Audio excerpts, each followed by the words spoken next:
Well, greetings and welcome to episode 68. Before I start, I just wanted to apologize for adding the statement woke is BS on my previous episode. I did not intend to write that since it's certainly not my belief. This was not only embarrassing, but also a moment where obviously it somehow just slipped my grasp and I didn't become aware of it until 4 days after I posted the video, since sometimes I don't even check on the post. I did remove the statement, so it's gone now. Done. So it looks as though all the lies, misinformation, reality distortion, and BS has caught up to Fox News. My question is, why did it take this long? My opinion on the matter is clean up your act or get off the damn air. And why do we allow this, knowing that it's fraud? You had the audacity to air a platform of fake news and total garbage for decades, and it goes to show there will always be people to buy into this crap.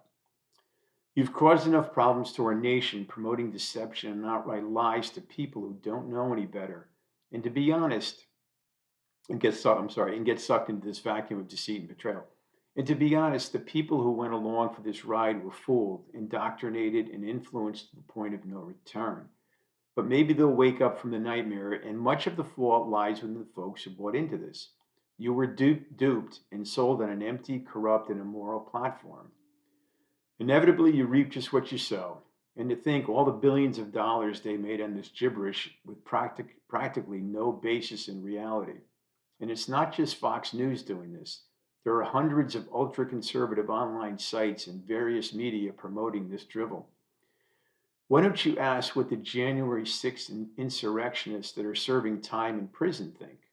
They were duped, and I'd go so far as to say that they were naive and very foolish. But foolishness and stupidity covers a lot of territory. Mankind has dabbled in this arena since the beginning of time. And I recall when my mother and father would say, I won't tell you again. And I would look at them and think to myself, yes, you will. I'm a slow learner and I have a big mouth.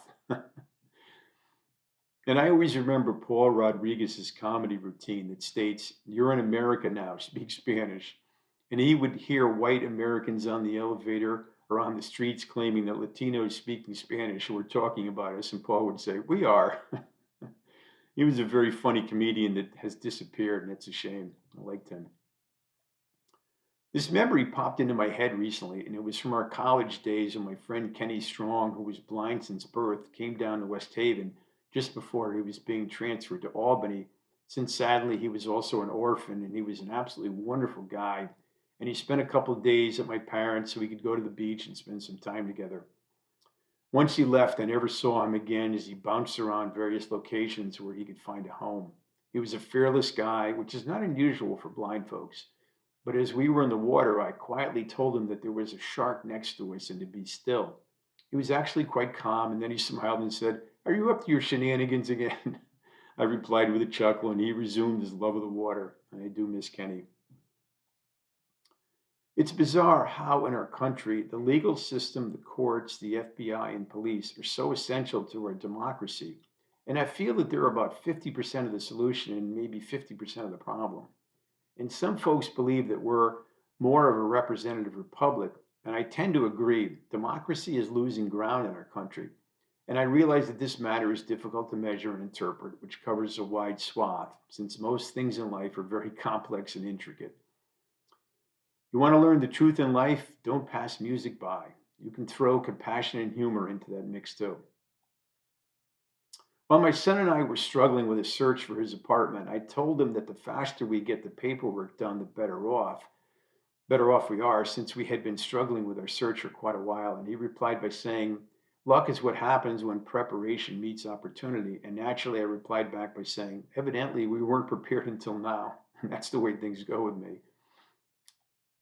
When I was considering getting a better camera to do my videos, I realized that a not so good camera is better than a good camera. After all, it hides all my defects. Artificial intelligence is aptly named. It's artificial. I would prefer a real or natural intelligence. You know, the intelligence that makes mistakes and is human and replies by saying, oh, sorry about that. We were wrong. We'll fix that. And our apologies for the inconvenience. And when you think about it, artificial is a contradiction in terms to the word intelligence. Hey, but that's the way it is now. So my son sends me an email with some quotes from Rene Descartes. The first one quotes, "Conquer yourself rather than the world." And the second one states, "When writing about transcendental issues, be transcendentally clear." So I told them that I enjoyed the two quotes from Descartes and mentioned that I don't think many people today know what transcendental means. Most of them would think that it has something to do with dentistry. My younger son is like me. If it's memorable, funny, or just something you don't want to lose further down the road, we jot it down. Writing does get into your bloodstream and your heart and your head. It's relentless, but we both enjoy it. I've performed a self diagnosis and I determined that I am now bipolar. It's clear. You could say that everyone is multipolar. And I don't need to go to a psychiatrist or psychologist either. I don't believe in them. And think it was Woody Allen that said he went to an analyst for 15 years and all he got out of it was that he hated his mother. Okay, last one. Hey, fortunately. When I first walked into a Five Below store, I went up to the manager and said that it doesn't feel like it's five below zero in here, not even close. He gave me a thin smile and went about his business, and I'll stop here.